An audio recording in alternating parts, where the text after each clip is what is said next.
कि आज हो पहिला मिलनवा मिलले सजनी के सजनवा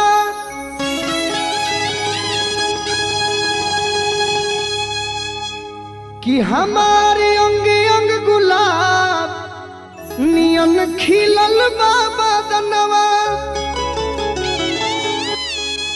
सुनी सुनी भगवान जन बिहान होके दी कि आज राजा जी के कुरवे में जवन होके दी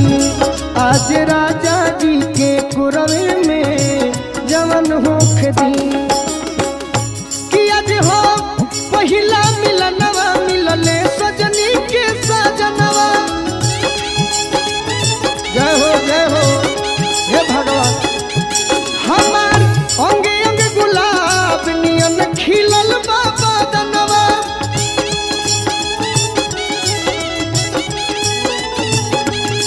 सुनी सुनी भगवान जन बिहान होके दी कि सुनी सुनी भगवान जन बिहान होके दी तो यह बेराजा जी के कुरवे में जवन होके दी आज राजा जी के कुरवे में जवन होके दी।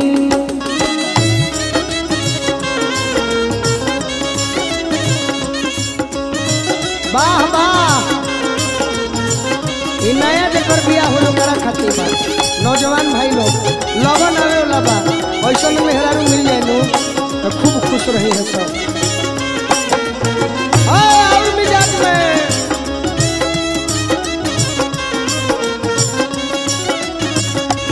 राजा जी के कुरवे में जवन होके दी आज राजा जी के कुरवे में जवन होके दी। लड़की कहती है कि इतना खुशी मिली राजा जी के कोठवा में। कार्तिक भैया राजा जी के उठावा में उठ जब शादी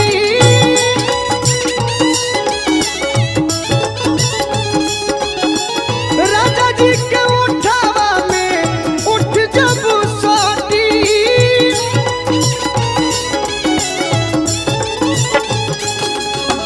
भुकुर भुकुर परी हमारा दिलवा के बाती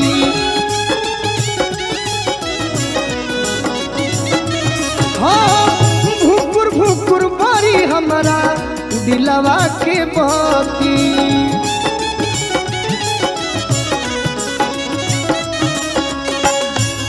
कहतरी और कि रात भर लभ के दरियावे में हे भगवान जी हमार दिल के बात सुन ली आज जौन मन में मनोकामना बा आज पूरे कर दे कि रात भर लभ के दरियावे में मेहान होके दी आज राजा जी के कुरवे में जवन होके दी आज राजा जी के कुरवे में जवन होके दी। वाह वाह फिरोज भैया बना रही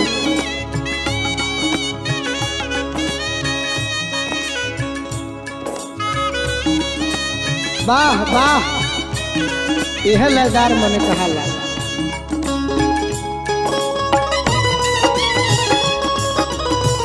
वाह वाह आनंद भैया हे बड़कुन भैया हंसत रहा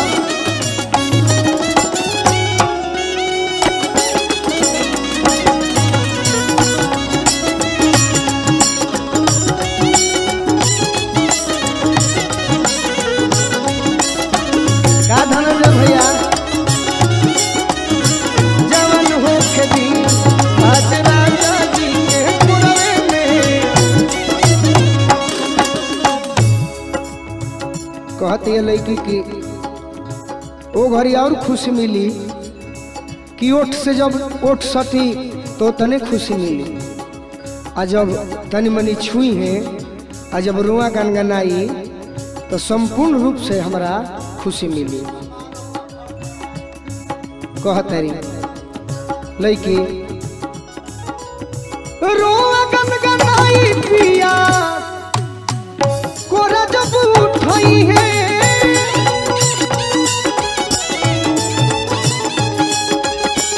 रोआ गनगनाई पिया कोरा जब उठई है,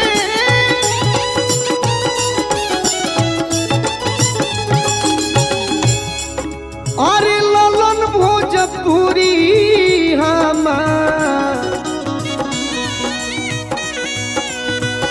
जियारा जुड़ई है, ललन भोजपुरी हमार जियारा जुड़ई है। कहतरी ये भगवान अब जे नैहर में यार बा गोलू राजा अब परेशाने हो खस तब हमारा का दोष बा। अब तो जेकरा जोरे बियाह भइल बा कर लू हम बानी ओकरे रहे के बा, ओकरे संगे जिंदगी बितावे के बा। कार्तिक भैया गोलू राजा के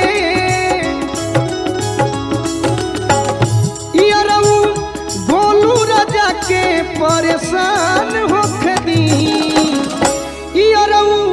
गोलू राजा के परेशान होके दी, आज राजा जी के कोरवे में जवन होके दी, आज राजा जी के कोरवे में जवन होके दी, आज राजा जी के कोरवे में जवन होके दी, आज राजा जी के कोरवे में जवन होके दी।